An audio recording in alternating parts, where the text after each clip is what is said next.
NBC News correspondent Dasha Burns was reporting from the rally yesterday. She was just on the other side of those barns you see behind me, watching the president's speech. She has talked about her experience numerous times, but now is the first time I'm getting a chance to talk to her about what she's seen. Dasha, first, good morning. You know, I know you've told this story a couple times now. You've sort of set the scene of what you saw. When you were watching it in real time, did you understand, did you register what was happening? No, I mean, Tom, like so many people that we talked to in the aftermath, initially we thought it was fireworks. You know, the former president's rallies sometimes have pyrotechnics, sometimes smoke, sometimes some sort of fireworks and flares. So that was my initial thinking. I mean, you never jump first to the conclusion that this was an act of political violence, but it was when those pops kept going and the former president stopped talking that it felt like, oh, wait, this is not something that was expected. This could potentially be dangerous. So it went from a sort of initial confusion and chaos to a bit of adrenaline and fear starting to settle in. My producer Bianca and I were just coming off of the press risers, walking down the stairs when those initial sounds that are now sort of keep echoing through my mind went off. And we took cover behind some stage equipment, big boxes of stage equipment, once we realized this could be something dangerous. Although, Tom, I'll tell you, even as I was taking cover, I was thinking, this is just a precaution. We're just doing this to be safe. We're going to come up and realize it was fireworks or something not what we ultimately realized was the reality of political violence here. Josh, I want you to explain to our viewers, if you can. Yeah, I want you to explain to our viewers, if you can, just how close the alleged assassin was, because it shocked me this morning when we came out to the scene. And again, former President Trump was speaking under that American flag. We drove, I'd say, 10 seconds in this direction, 10, 20 seconds in this direction. And there's a road that takes you right to that business we were just talking about, the glass factory, where the alleged assassin got on the roof there. It shocked me how close it was and how easy it was to get there. When you finally learned of where he was and where the president was, did it surprise you?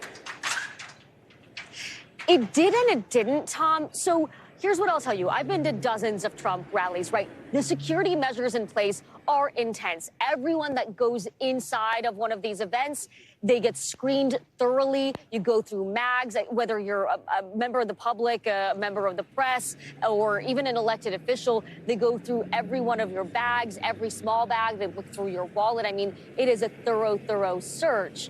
The problem is this was an outdoor venue. He often does rallies in outdoor venues. But once we learned that it was outside of the perimeter, that's when I wasn't surprised. I was surprised, and I was thinking, how could somebody possibly get through with all of these levels of security? How could somebody get through? And then thinking about, wait a minute, behind the former president, behind the audience, it was open space. And this is a rural county. There are rolling hills, cows, a lot of open spaces. And so as soon as I realized it was outside of the perimeter, it didn't shock me. Although what was surprising was that that area was unprotected, wasn't searched, wasn't being guarded, that's something that wasn't taken into account. Of course, we'll wait for the investigation to reveal to us why exactly that happened. You know, Dasha, we are focusing so much on former President Trump, as we should, right? I think it's fair to say he came inches, if not centimeters, to maybe death. Somebody did lose their life here, right? Somebody was killed at a political rally in the United States for simply attending. And then you have two others in critical condition. I know you spoke to some people, and you spoke to an eyewitness in general that we saw in my report there, who saw the person next to him die. I can't even imagine what that man went through. No, so many of the people I talked to are in shock. Understandably, they talked also about the children that were at the rally. There are often kids at these events. People bring their whole families to these. The vibe of a Trump rally is often kind of like a concert or a festival. It's not just going to see a politician. It's seeing your friends and family, people in the area. It's going to the tents with the merchandise and swag and buying food. There are food trucks. And so it's kind of a celebratory atmosphere. So people went in with that mood, with that idea in mind. Many people you'll talk to at Trump rallies, Tom, as you know, have been to multiple rallies. This is a thing that they do whenever the former president is anywhere near their hometowns.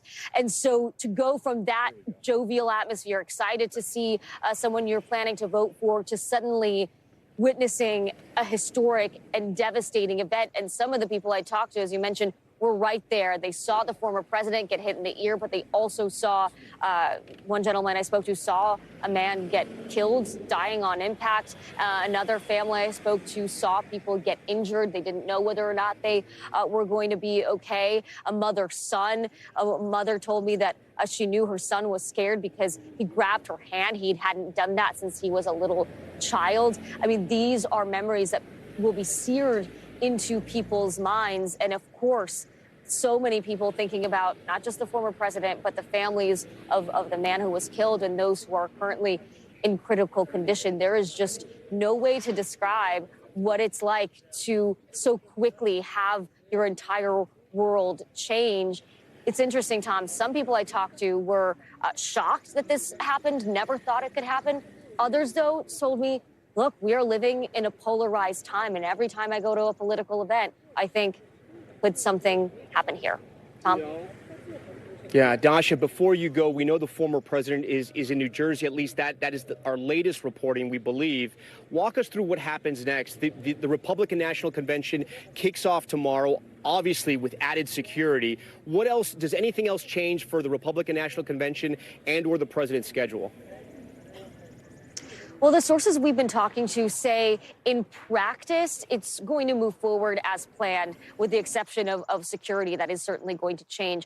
But in spirit, that is what's going to be very different here. There is no way that this will not be impacting just about every aspect of the messaging, of the tone and tenor and the mood of this convention. This is something that everyone had been anticipating, particularly because we've been awaiting that crucial vice presidential choice from the former president.